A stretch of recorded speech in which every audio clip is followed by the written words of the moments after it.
खबर शामिल करते हैं पाकपतन से, जहां एबीसी न्यूज के deputy bureau chief Mohsin Ali की रिपोर्ट के मुताबिक पाकपतन में स्मोक के बाइस खौफनाक ट्रैफिक हादसा पेश आया, जिसके नतीजे में अवामुन्नास की हजारों लोगों की जान बचाने वाला रेस्क्यू 1112 का एहलकार एक रोड एक्सीडेंट में अपनी जिंदगी की बाजी हार गया। रेस्क्यू एहलकार मोहम्मद अरशद पाकपतन के नवाही गांव 98D का रिहायशी था और जिला बहावल नगर में रेस्क्यू 1112 में बतौर EMT अपने फराइज सर अंजाम दे रहा था।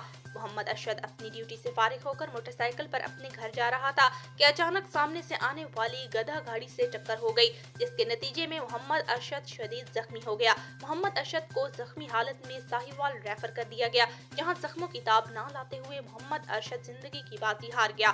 मोहम्मद अरशद की नमाज जनाजा इनके आबाई गाँव 98D में अदा कर दी गई। 1112 के चाको चौबन दस्ते ने सलामी दी और जस्ते खाकी को आबाई गाँव के कब्रिस्तान में सुपर्द खाक कर दिया गया।